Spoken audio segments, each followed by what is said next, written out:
Well,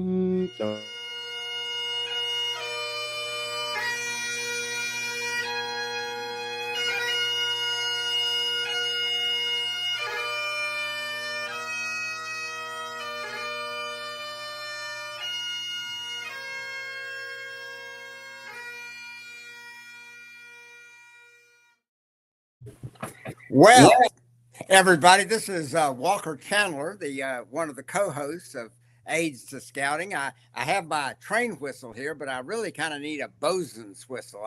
I should have asked our guest tonight to bring one where we have that piping sound. And tonight we're just really fortunate to have a old friend of mine that I first met in college. It's Rear Admiral Charles Johnston of the U.S. Navy, retired, and we're going to call him Bert because that's what everybody calls him. And so, Bert, uh, welcome to Aids to Scouting. We've talked about a little bit about what our general hope is for our podcast to sort of encourage adult and youth membership in scouting and similar programs. And we're going to talk about, I believe y'all have connections with the YMCA these days, you and your wife. And so we'll talk about what the Y does and how it operates and the kind of out of school benefits that y'all think it has for young people. But first, let's talk about you so that the audience can understand how you got to be a rear admiral in the Navy.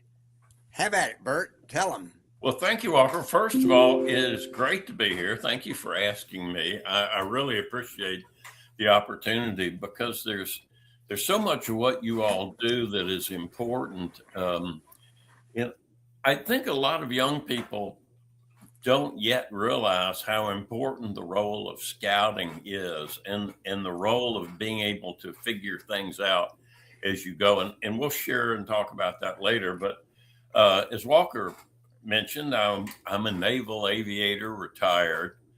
And the truth is, I don't remember when I first wanted to be one. I remember seeing a picture of me standing on my porch in Memphis, Tennessee, wearing cowboy boots and holding a little airplane. And I was 5 or 6 years old. And I remember telling people that my neighbor took me to see the Blue Angels out at Millington, that I was just enthralled with that.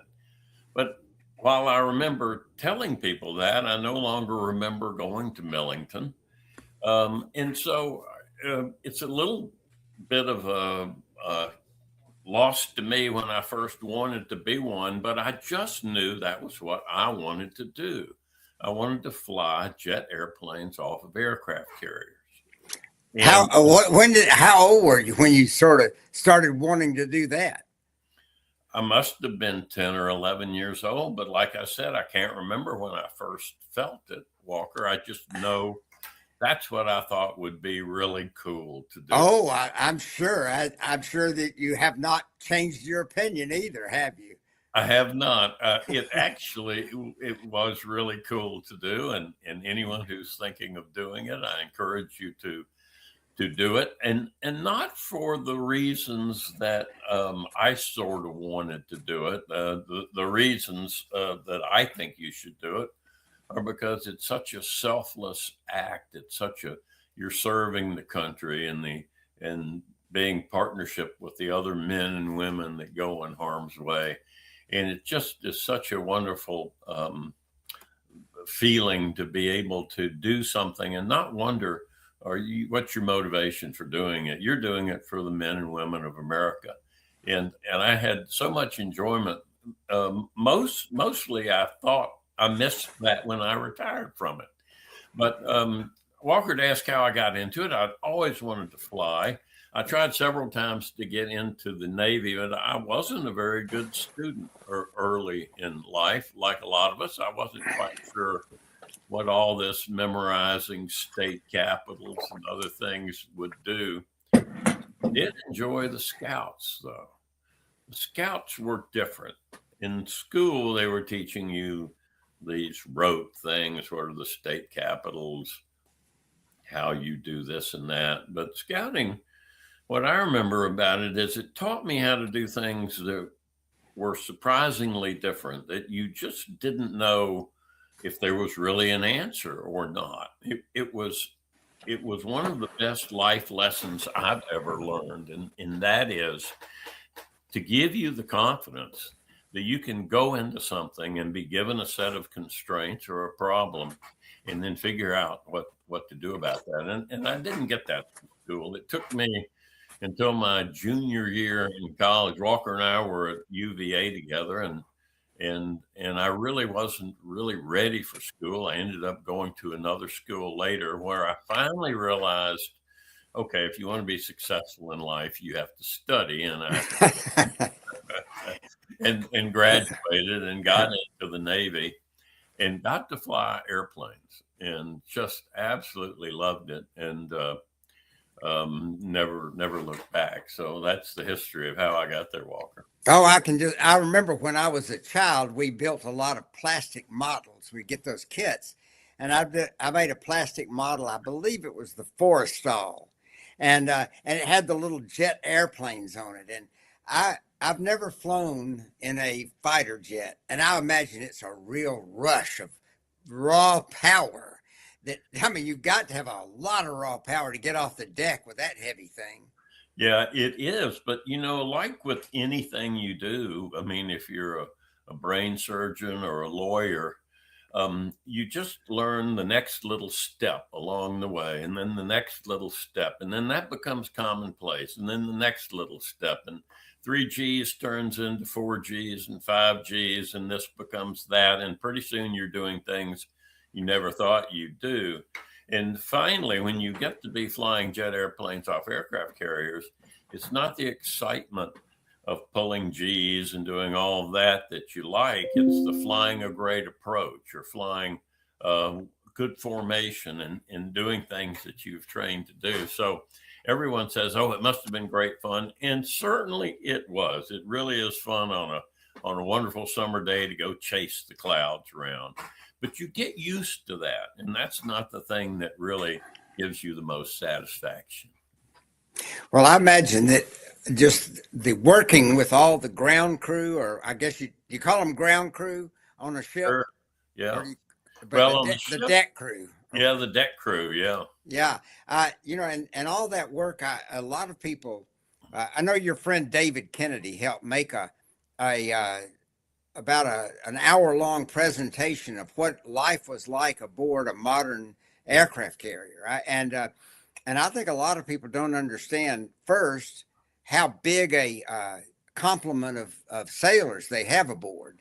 And then secondly, how it's really dangerous. And it's a ballet of every person there has a duty and has to learn to perform that duty to the best of their ability, I assume. Yeah, you're right. 5,500 people on a modern carrier, all with jobs that are important, but the carrier's like a city. The restaurants and barber shops, and the little time you do have off, because you're working a lot of the time, they're recreation and movies, and not like movies with popcorn, but movies that you can watch and things you can do. But as you said, the flight deck is a choreographed dance unlike anything anyone has ever seen. And it's dangerous, and you have to really respect it. And one of my most favorite and least favorite at the same time jobs was I was the flight deck officer of the Forrestal, a ship that you just said you were had made a model of. I was responsible to move the airplanes around during the launch. It was a job for aviators where you didn't fly; you were helping others fly. And you just are in awe of the young men and women that do that take on that responsibility. 19-year-olds that are doing jobs that you just wouldn't believe. Oh, I would. When I was with one time I was the assistant scoutmaster, and our troop went down to St. Mary's, Georgia, where they have the submarine base. And so you look at the steering wheel down there, where some 19-year-old is steering a machine that costs $3 billion or something. It's like, it's pretty incredible. Amazing that the new submarines are up to 16 billion. So Oh, it's pretty amazing yeah. what we let our young men and women do. And I don't know if people realize it, but we're one of the only nations that empower our enlisted people to that degree. The Russians don't. Most others don't. Many other countries only entrust that kind of responsibility to their officers. And that's one of the things that sets us apart. We make everybody be part of the team, and we give responsibility. It's said that in private industry, you are given a little thimble of responsibility to nurture, and you take care of it. And if you do well, they may give you another thimble. But in the service of our country, and in the Navy in particular, there is a swimming pool full of responsibility with buckets next to it. And you go up and you fill as many buckets as you can carry off, and you take them with you with our approval. Now, we have people that watch over you to make sure that you don't spill too much of that or don't cause a mishap. But the Navy and some of the other services have found that people will rise to the expectation, and they'll do better than you might think they would. And going into the service of our nation is one of the best things a young person can do to set themselves up for a better future.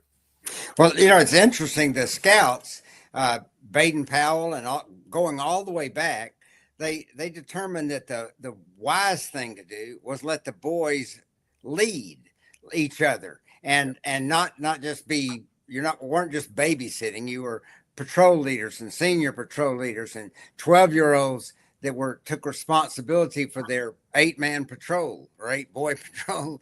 And so that was that kind of giving responsibility to people. I think even a child of 5 years old appreciates getting responsibility, and and being trusted, and they take it seriously. You said you liked music, and you had that as a major interest in your life, and it's always been my observation that those who really prosper in music aren't being driven to it by anybody other than themselves. Yeah.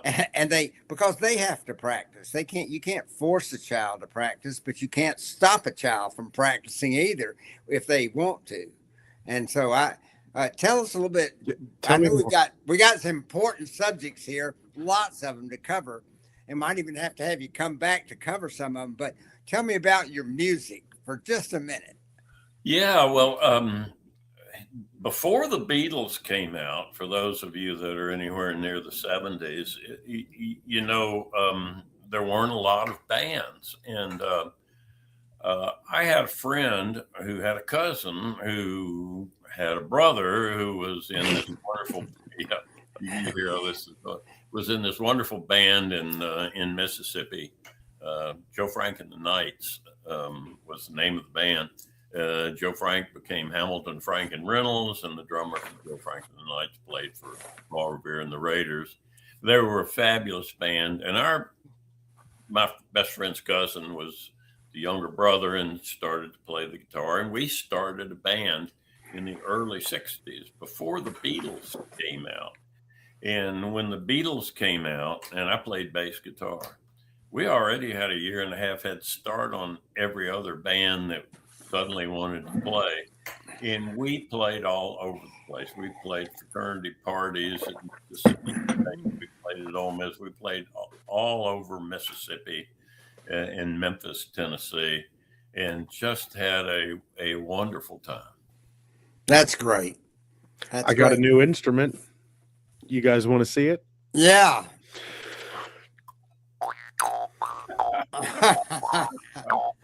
Yeah.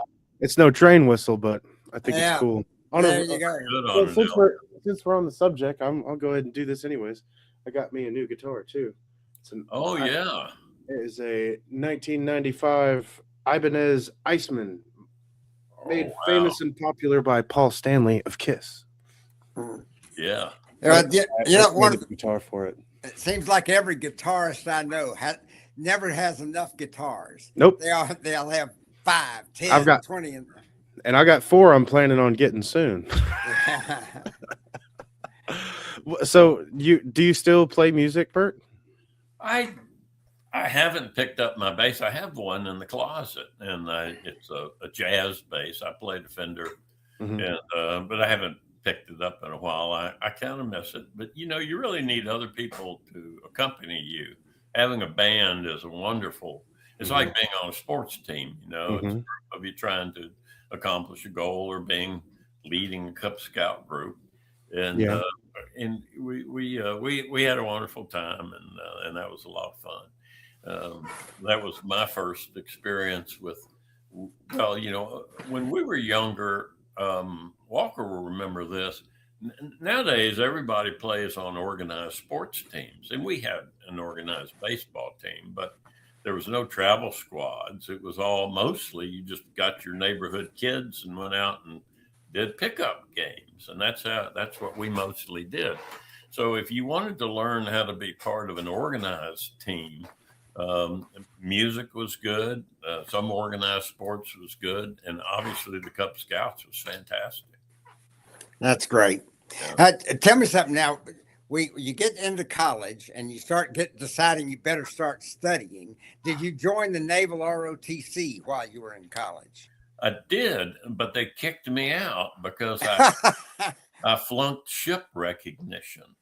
So I was in ROTC at UVA, University of Virginia, where Walker and I went to school.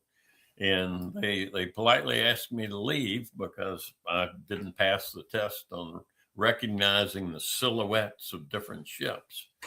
Again, I wasn't ready to study, and I didn't see the utility of it. Obviously, you're going to be in the Navy. There's a big utility if you see a silhouette of a ship on knowing what it was. But I wasn't yet prepared to take on that responsibility. But then you went to. I'm just wondering how you made the transition from being a college student to being actually joining the Navy, and then why I know that not a lot of people make it to be a pilot, and especially not a fighter pilot. And so, what was that little trail that you took? Yeah, it's interesting. You know, I didn't do well at Virginia, and in one of the reasons was I've always done okay in school. I was quick at math, and I could get by in the other subjects, and so I never really studied much. And then when I got deeper into engineering, I realized this was something I wanted to do, and I had to make a conscious decision. And I remember it was during one summer school session. I said, I'm going to do my homework before I go to the swimming pool or whatever else I wanted to do, rather than procrastinate like I had done most of my life and put it off until later. And so I made a conscious decision, do your work first and then go play. And I got so much satisfaction out of doing that I decided that needed to be one of the North Stars of my life. And so when the Navy accepted me, I went in with that premise that I would do the work first and then play, or whatever time was left for recreation. And that served me very well in the Navy. And I just had a wonderful career, and I hope that answered your question. Well, I looked at the anybody that's listening or watching can look up Bert on the on Wikipedia under Rear Admiral Charles Johnston, and there's a big old bunch of where he went to school and all that, and the degrees that he got. I believe you got a master's in aeronautical engineering, and that led you to an interest, I believe, in the space program. Would you tell about that? Because a lot of people, these young people, a lot of them think space program is just something that is unreachable, but of course it's not unreachable. No. In fact, that was a goal of mine, to be an astronaut, along with being a naval aviator. And it turned out an awful lot of the early astronauts and even the later ones, in fact, the folks who just went around the moon were led by naval aviators. So that's what I wanted to do. The Navy sent me to get 2 master's degrees, and then I was also a graduate of test pilot school. And so I really got a chance to have some wonderful education along the way. I had just graduated from test pilot school, and I had gone and I was one of the early test pilots of the F-18 Hornet when it first came out. We were doing what they call envelope expansion. Once the airplane comes out, you initially say, well, here's what you can do with it. We don't know what else you can carry and what else you can do. So it's fairly limited at first. And then we testers go try different things and say, yeah, this looks okay, that looks okay. And the official envelope is expanded for the rest of the fleet to be able to use the airplane the way it was originally designed. So I had done that. I was doing that testing, and it was NASA announced that they were going to have a call for astronauts. And I applied for that. And to apply for that, you have to ask the Navy's permission. And there are 2 types of astronauts. There's the pilot astronauts, and they're the mission specialist astronauts. And the pilots are the ones that actually fly the device. It's the shuttle or what else. And the mission specialists are the ones that do the experiments and do many of the other things. So I was applying as a pilot. And in the Navy's selection process, I was selected. And what's interesting about that is half of all the people that are selected by the Navy to be allowed to go interview at NASA get picked up. It's a 50% success rate. Mm-hmm. So I was looking forward to going down to Houston for the interview process, but then the Challenger happened. And after that mishap, NASA said we're going to step back and we're not going to have a selection this year. And so they never called anyone down for an interview. You know, for the younger people, Bert, we have to remember that a lot of folks weren't even born. You know, a lot of our kids. Sure. And so the Challenger was, what year was that? 93? Or something no, like around there? 86, 85 or 6. Was it that? Yeah. Well, that was everybody. Those of you who don't know, that was when the thing got up about a mile up in the air and blew up. Yeah. And killed everybody aboard. And it's, you know, that kind of exploration can be dangerous, just like so many things. Speaking of danger, and slightly changes the subject, but you said you were a test pilot. Did you ever have to bail out of an airplane in all your years? Well, we don't call it bail out. We call it eject, because you pull a little handle and up you go. I almost did twice, but didn't. I had several close calls, but never got to do that. And what's interesting is you don't practice that. You have to do it right first time. So all the things you practice, ejecting is not one of them. They do put you in a parachute and drop you into a swimming pool so you can see what the tail end of it is like. But you never get the experience of getting shot up the rail until it's time to actually do that. Well, anyway, back to about NASA. So NASA did not select, and 2 years later they opened up the selection again, and I had orders to go to Australia to aid the Australians with their purchase of the F-18 aircraft, and I was going to be the commanding officer of the operation down there, and I didn't think it fair to apply for another job while I was headed for that one, so I reapplied to NASA, and several of my friends have flown, many of them, and I've had a chance to talk to them about it. And in the end, I think I'm happy with the way it turned out. I still, on my bucket list, if it were a chance to go into space, I think I'd like to do it. But I got pretty close. I was in an F-18 at 40,000 feet before, and you can see a lot of things up there.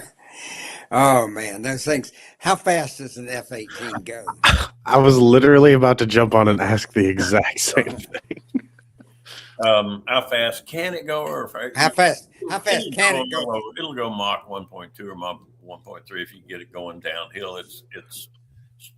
They say it'll go faster than that. I guess if you stripped everything off of it. The challenge with the F-18 is it has a fixed intake. It's a round intake, and doesn't have a variable intake like you have with the F-15 and the F-14.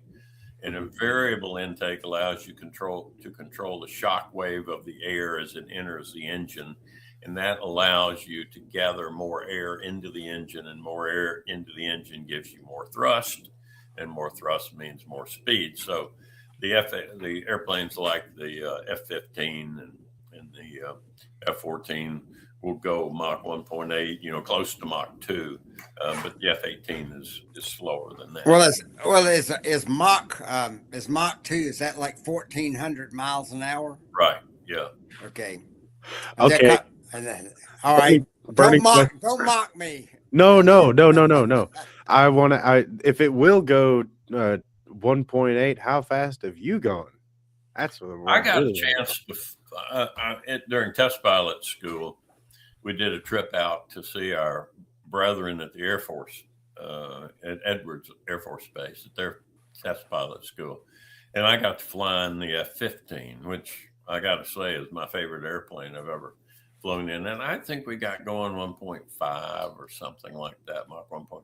It will just smoke. It's such a cool airplane. So, yeah. But you don't feel it, Elliot. You don't know. You don't even hear it. It's like, and when you're that high up, and the ground below you is going really slow, so you just don't have any sense of speed. Yeah. What's really fun is when you're doing a low level where you're down maybe at 200 feet and you're going 400, 500 miles an hour. A lot less than the speed of sound, but you can really see things rushing past you, and that's kind of fun. A blur, a blur. The whole world turning into a blur. Oh yeah. Oh, to fly a jet plane, that's not exactly on my bucket list, but I bet you I know it's fun. It's got to be. Yeah. Another person, or not personal, but a question about your personal experiences. How long in one stretch did you stay on a ship? The longest cruise was like 7 months, I think. Wow.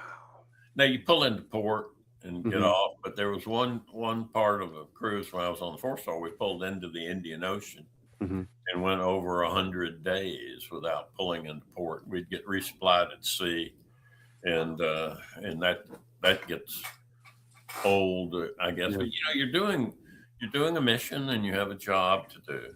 But the normal rotation when you go on a cruise on a carrier is you'll be out for 2 or 3 weeks, and you'll pull into a port like Palma de Mallorca or a French little village, and you'll pull in for 4 or 5 days. And as an aviator, you're not flying. You're pretty much able to go enjoy the hang out, the locals, and see what's going on. Yeah. Well, speaking of locals, when did you get married?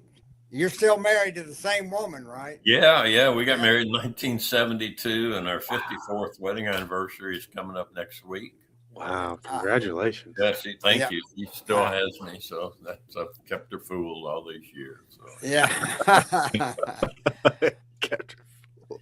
The trick is she's always right, and she is. So that helps. That helps. Then you don't have an urge to contradict what she says. Yeah. No. So that's great. It's I know that it must be there must be challenges being a Navy wife. When Beverly, much my wife's name, was marvelous at it. She's a great Southern gal, and she picked up right away on what was important to do and how to do it. And I think she's one of the I'm positive she's one of the reasons that I made Rear Admiral. It's a team effort, and she was always there and always doing the right things and supporting me.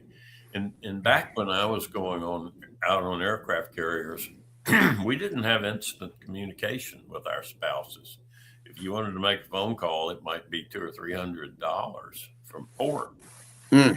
Nowadays, they can send email instantaneously home from the carrier because some of the bandwidth of the carrier is devoted to recreation and for use by the sailors and the men and women on board. They can communicate with their spouses, but I'd often get a letter, 3 weeks later saying the refrigerator broke, and you're going, well, not much I can do about it out here right now. So writing back, hopefully you got that fixed 2 weeks ago. Well, and Beverly's the kind of person that I'm sure could get it fixed. And they were forced to.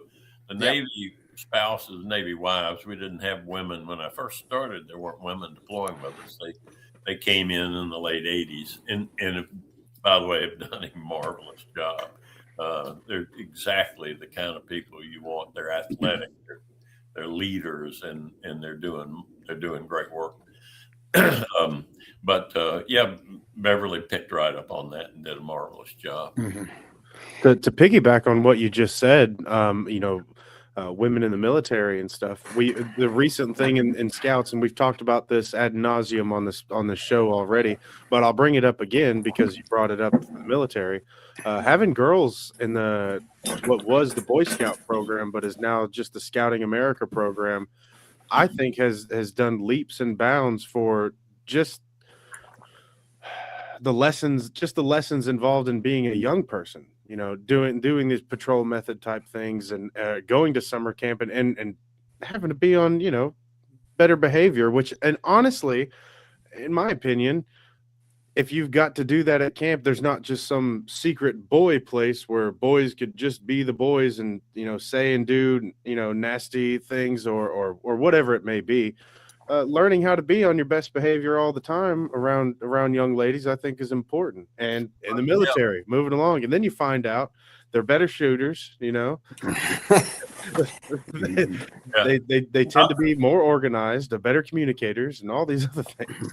I'll tell you all a great story, and I've not shared this with many people, but when I was the program manager. When I was a Navy captain, I was the program manager for the new series of weapons that were going to use the global positioning satellites for guidance. And this was going to be the revolution in strike warfare. We would be able to do things we'd never done before. And one of the very first weapons that got out there, the first weapon using ground positioning satellites to be dropped in combat, was dropped by a woman. She had just gotten to the squadron not too long ago. It was when we first started letting women in. It was in the early 90s, mid 90s. And she dropped the weapon and she sent an email back to her buddies. And because I had been the program manager for that weapon, someone forwarded me her email. And if you read this email, you would have thought it was written by a guy.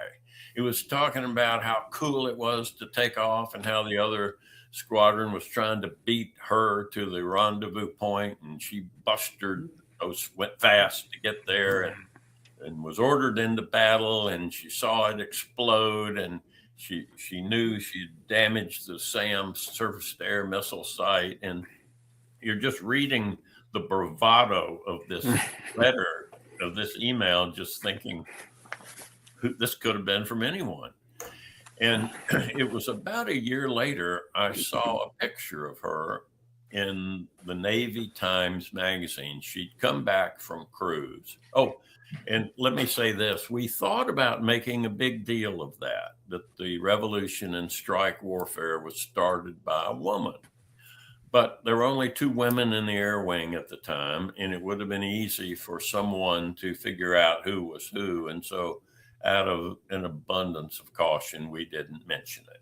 We kept that silent. So now a year later, she's back. I see a picture of her at a Navy birthday ball.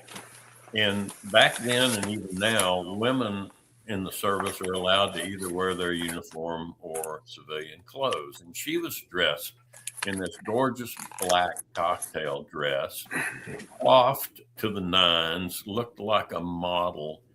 And the stunning juxtaposition of this elegant lady with these emails that I had seen struck me. And then it occurred to me, isn't that the way we want all our warriors, both men and women, tough as nails when they need to be, but gentle men and gentle women when they don't? Oh, yes. Yep. You know, there we could segue a little bit into talking about the YMCA. You know, as I've said, we try to design these so that a person in 4-H or some other Royal Rangers or Trail America or the Scouting America or Scout programs abroad or church groups can benefit from what we have to say. And so, like tonight, I keep thinking about just children that don't have the benefit of even being in organized scouting or something, nevertheless have the benefit now of hearing a guy who flew jet airplanes and off of carriers and had all those leadership experiences. So talk about the YMCA and why y'all have an interest in it and why you think it's a good program. Well, for those of you that don't know about the YMCA, it's a bit like scouting. It's old. It's 181 years old. Wow. It's been around. It's a nonprofit. It was started as a Bible study and then morphed into a place for young Christian men to get together to have an outlet other than going to the bars and other places. And then eventually it's morphed into become America's front porches. It's community centers all over. Very few YMCAs have people that spend the night. And the YMCA will say we're no longer just young, no longer just men, no longer just Christian. They are Christian based. And it's just a fabulous organization. And 10 years ago, our community didn't have a community center. We'll have one in July when the YMCA opens, and we wanted one. And our county commissioners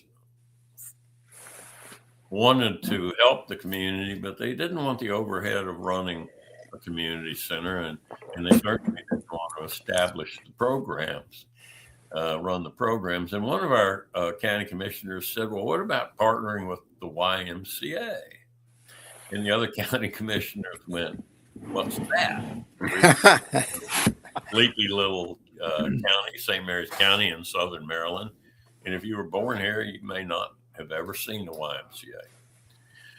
Well, a couple of the commissioners went to see a local YMCA in Easton, Maryland, a few hours away, and were blown away by the camaraderie and the sense of community. And we partnered with the YMCA of the Chesapeake. That's the region that we're a part of. And they embraced us with open arms, came over, and we've had this wonderful relationship. And that relationship has been going on now about 6 years. Our county commissioners found the land, and my wife was involved in every step of that, and I was just watching. And then about 2 years ago, the CEO, the president of the YMCA of the Chesapeake, asked my wife and I if we would head up a capital campaign to finish the funding for our YMCA. Our county commissioners put up the majority of the money for it, but they wanted the community to have some skin in the game. And so my wife and I started the capital campaign to raise the remaining $5 million to fund the YMCA. And we're almost finished with it. And our YMCA broke ground October of 24. and we're going to open in July. And it's a magnificent facility. It's going to be a game changer for our community. In what Less the than a why, month away. yeah, the why goes into, those of you that don't know, they go into an area and they partner with what the community needs are. So if the community has certain things, the why doesn't try to compete and duplicate them. They do something else. It's just a wonderful organization. It's been a blessing to be partnering with them, and I'm looking forward to opening our YMCA here in a couple of months. Will it have an indoor swimming pool? Yes, it does. It has a 25-yard competition high school indoor pool with 6 lanes and a little area where people can enter and do water aerobics and those kind of things. Yeah, that's great. I remember when I was a child, I went to YMCA camps, summer camps, before I started going to Boy Scout camps. And I found it, as I mentioned on the phone the other day, I found it to be a place where boys of all social classes could meet each other. And so that wasn't just the people from my rather wealthy section of Atlanta. It was, and so that was part of it that was really good about the Y. And then of course, everybody sings the song now. YMCA. And that's the truth here. We're going to have, it'll be the place where the whole community comes together. Yeah. Y likes to say we become the front porch of the community. Yeah. The YMCA of America runs more swimming pools and has more childcare facilities than anyone in America. I mean, it's just their core, what they do. And they have wonderful programs for people that have different needs. It's just a wonderful organization. In fact, they don't advertise this, but they have the highest brand value of any nonprofit in America.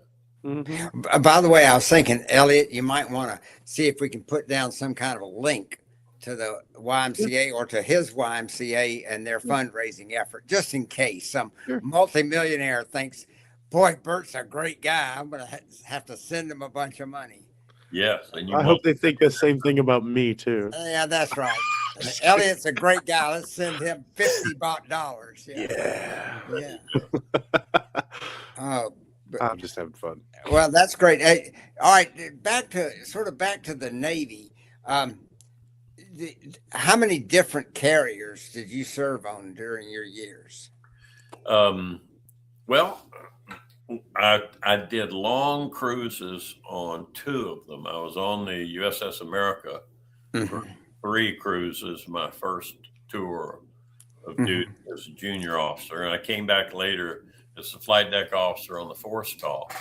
But as a test pilot, I went out to all of them. Whenever the carrier has any work done to it, it has to be recertified. And so while I didn't spend weeks on there, well, we did spend some weeks.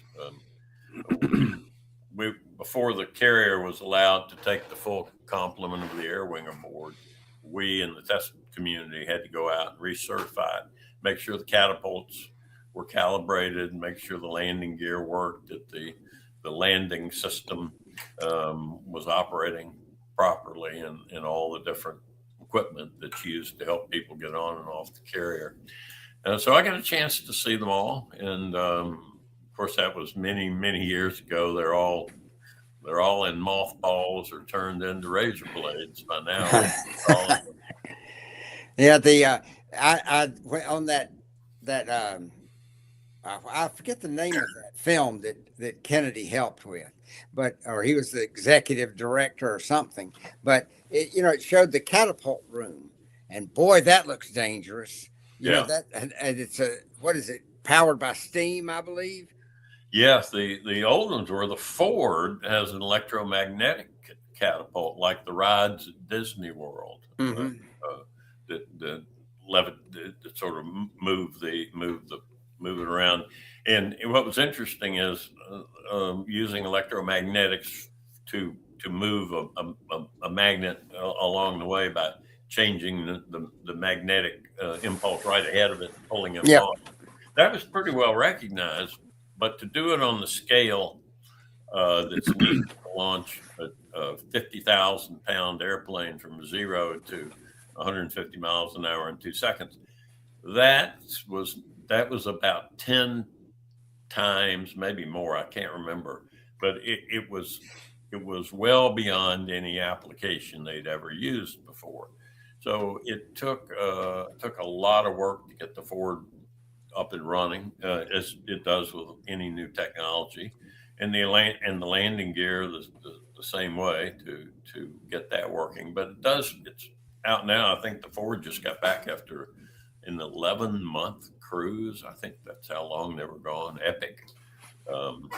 But it's all new technology now. But the steam is how most of the carriers of the day use. Tell me, how many carriers does the U.S. fleet operate right now? Yeah, we have 10 or 11, depending on if you count the ones that are being used for training and that sort of stuff. And that seems to be a good number to have operationally for the number of airplanes we want to put. But you know what people say, well, are they getting outdated? But every time there is a situation around the world, the first thing the president says is, where are the carriers? And sends one to the hotspot. It's amazing what a carrier arriving off of a country can do to smooth relations. So, how many their typical carrier, the Ford or any of them? How many planes do they have aboard, not counting helicopters? Not counting helicopters, probably around 50. Yeah, that's a lot. Boy, I've been down there. Of course, one of the things we did when we were, I was active in the Cub Scouts, and my boys were in it. Was we went over to Charleston, and went aboard the Yorktown, and I've always thought that I've always had a fascination with ships, and it's just amazing to see any big ship. I've not been aboard like the Texas or one of the battleships. And I'm looking forward to doing that someday. But boy, that carrier was interesting. There we go. That's me and my friends on the USS Yorktown in 2015. Oh, wow. We went and stayed on it with the Scouts. Yep. That's so much fun. Yep. Yeah, I had it right there. I thought I'd show it. Back in 1966, I had a booking on a freighter that was going out of Montreal. So I hitchhiked from Atlanta to Montreal, and then was on a German freighter for like 10 days getting across to Bremerhaven. So I've always liked ships. Of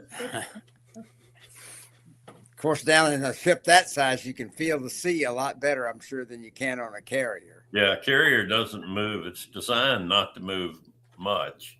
Yep. It doesn't roll like this. What we call them, the small boys, the destroyers. Always feel sorry for them. You get into a regular sea state, they might be rolling 20 degrees, and the carrier's doing 2 degrees. Oh, that's great. How fast can a carrier go if it's not a national secret? It's classified. That they'll do 30 knots. A knot is a little over a mile an hour. Mm-hmm. But they will flat out move. You could water ski behind one. Aha. Yeah, without too much trouble. And that's what they try to do. You know, they try to make it so when you're landing the airplane, you have 35 miles an hour of wind coming at you to slow down your speed relative to the flight deck. Mm-hmm. You're landing at 140 miles an hour. You have 35 miles an hour wind coming at you. So you're miles an hour. And so when you land and the hook catches, you're stopped from making 100 miles an hour. And if there's wind, natural wind, they just turn the right direction so that it's coming at you. But if there isn't much wind, they will crank the ship up to get it for you, and they can move out. Are all of our carriers nuclear powered now? Yeah, I think I haven't followed that. I'm not Yeah. sure if the last ones we're using for training, we are still there. I haven't kept up you heard in the last year or so, but all the ones that are operational are nuclear. Yeah. Yeah. Well, tell me about I believe, well, never mind. We don't need to talk about military aspects of things. It's just something I'm interested in. Have you seen Yeah. that? Have you seen that movie that's just come out called Pressure? No, Oh, it's I haven't heard wonderful. about it either. Oh, it's the one about the British meteorologist who is the head of the meteorology Oh, this branch is the War that's II, advising about the D-Day. D-Day. Yeah. You know, it's one of the best movies I've seen in a long time. Well, And thank you for that. Anxious to. Yeah, oh I'm always interested in those, especially if they're realistic. yeah, well, and it was all a lot about the pressure of leadership, both of Sure. him leading the meteorological group and Eisenhower leading all the admirals and generals. You know, Yeah. I think people don't. A lot of times they don't understand responsibility, and it's easy for them to fault leaders of their country, but that's because they themselves, the people finding fault, aren't in the hot seat, and they don't Yeah. have to make the heavy decision. But speaking of movies, the very first movie, Maverick, Yes. was golly, it was a boon and a curse at the same time for us. It was a boon because we had doctors and lawyers giving up their practice to come join the Navy and fly airplanes. Well, you might not be able to, Doc. You might want to think about it. But it was a curse because the character Tom Cruise played in the first Maverick and in the second one would never have gotten his wings. He would have been ushered out for not following the rules. The Navy is wonderful about letting you bend and break the rules, but Tom Cruise just massacred them. And it was a movie, though, and we looked the other way. But when he made the second Maverick show, yes, his character as a test pilot, I chafed when in the very first scene in the movie he broke the flight clearance of Mach 9 and went to Mach 10 in that supersonic hypersonic test vehicle he was flying, and then it broke apart, and then he survived. All of that miracle movie stuff. But what the movie did is it captured the esprit de corps of the young men and women that played the junior pilots in that. It did that perfectly. And it also captured the relationship between the flag officers at the senior level, what they were debating and thinking and how that worked. For both of those reasons, the second Maverick movie was much better than the first in terms of those parts of realism, and really loved it. I still get a kick out of watching it.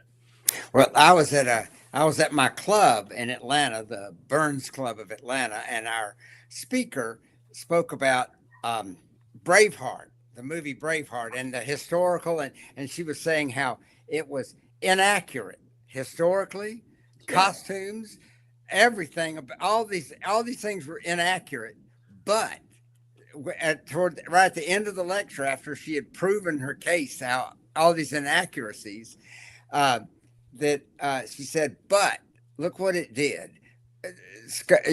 Tourism boomed in Scotland right after that. And Yeah. somebody said, well, what about Outlander? And she said, I don't think Outlander would have even been filmed if it hadn't been for Braveheart. Yeah. And so those kind of things, I think they're really good. And I think they're great for young people to see that seriousness that goes on and realize that they too are coming up. And the responsibility is going to be on their shoulders. We're getting old. It can't be on our shoulders forever. Right. Yeah. Yep. Oh, that's a good point, Walker. Yeah. Well, movies and the way they affect people, it's kind of funny. I don't know why, but this made me think about the movie Finding Nemo. I think it's 2005 or 6 Pixar film. You know what I'm talking about?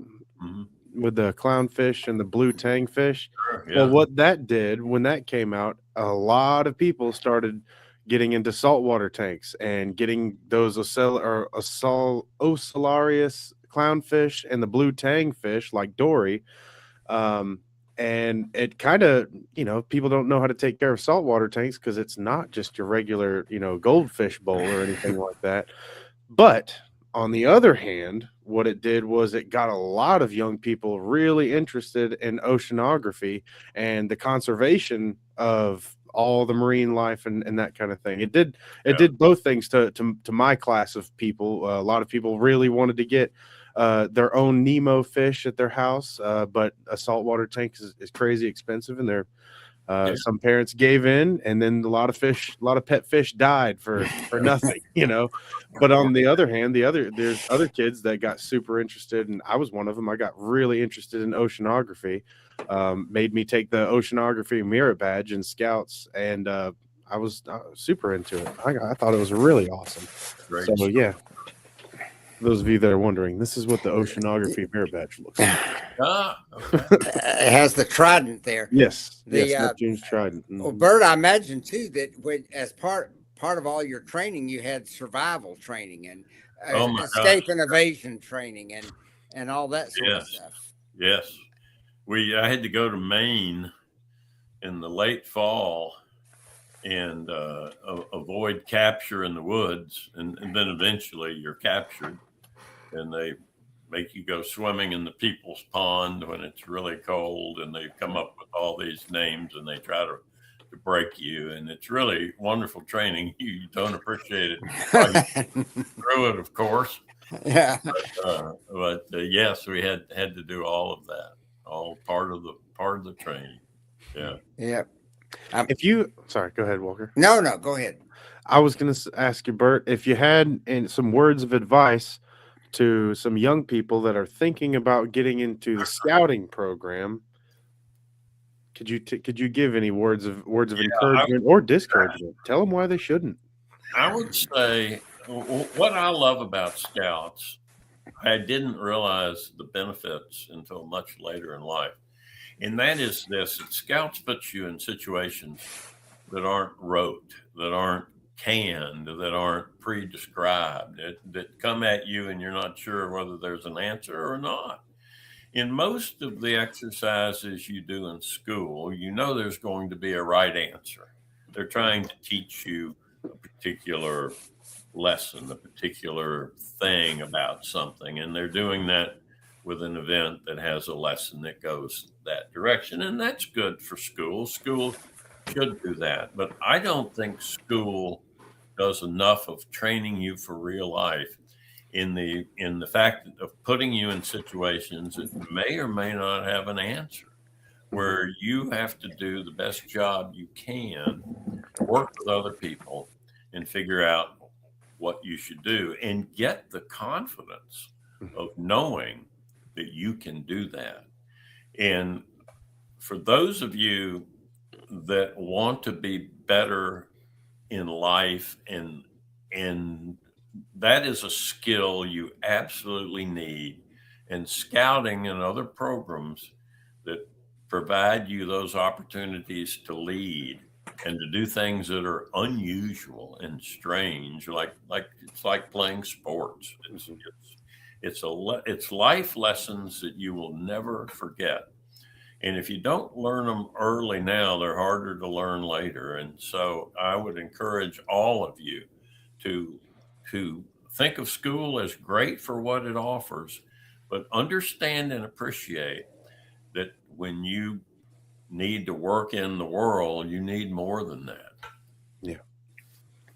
I tend to agree. That's fantastic. And I'm sure the same, or at least similar reasons would be for joining the military. And you said earlier upon opening that every young man should go if they can to serve. Absolutely. And woman, every young man. Sorry, woman, yes, man and woman, yeah. There are people that there are people that should go to college, but there are people that and should do trades. But there are also people that aren't quite ready for college. And going into the military for a couple of years and learning those life skills and then coming back more mature and going to college is something that is right for a lot of people to do. Right. And like, yes, just a couple of years, everybody can't be a rear admiral. All right. So everyone can't have a full blown military career, but 5, 6, 8 years, that's not bad. And it would be pretty beneficial. I know the friends that I've had that have done some stints in the military. One of my best friends is a Marine. I think he did 8 years in the Marine Corps. He's out now, and man, the guy who he is now is different than the guy he was, beforehand, and he's better for it too. I never sought to be a rear admiral.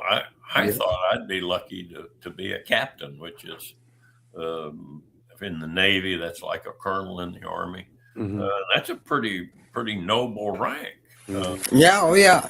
But I was lucky and was able to be selected for rear admiral and really enjoyed it.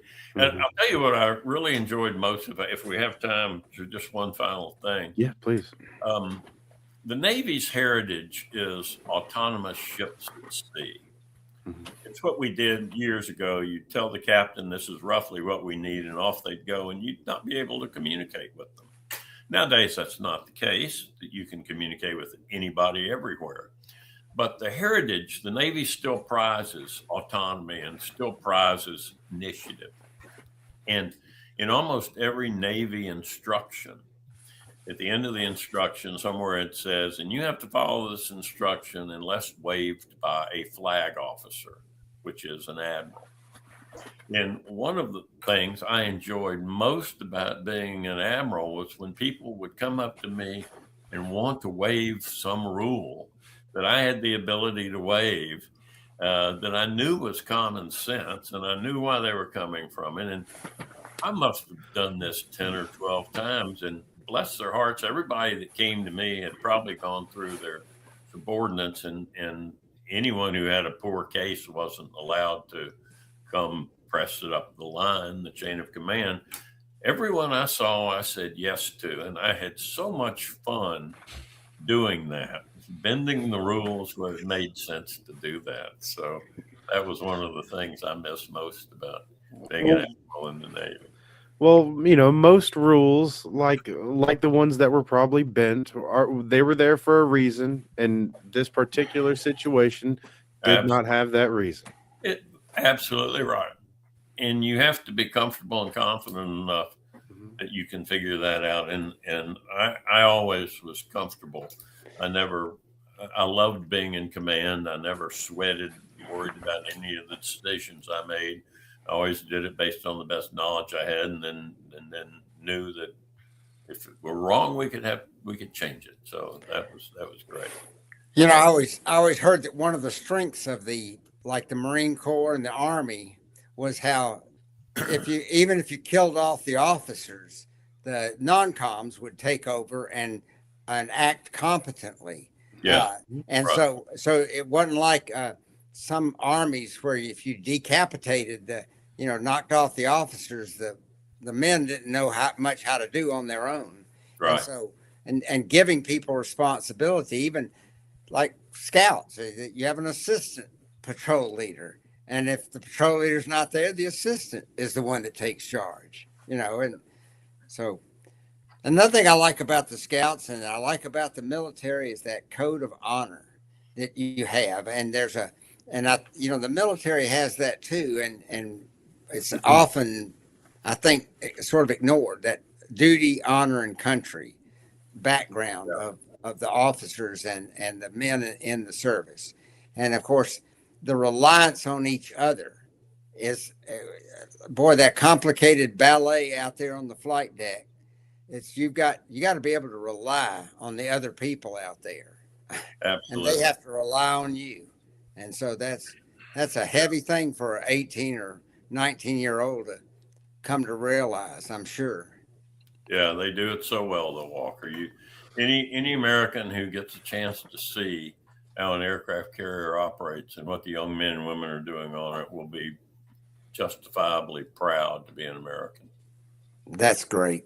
It's a good way to start us thinking about the 4th of July coming up, and for that matter, D-Day Yeah. this week, and all the things that we have a proud military history, and so thank you, Bert, so much for Thank coming you all on so much tonight. for This having was great, and Elliot, you want us to hang on a minute after we hang up, and Please do.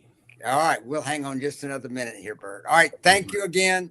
And thank you, everybody, for tuning in to Aids to Scouting. Please spread the word and look at our websites and things like that. Go Thank Navy. you. Go Navy.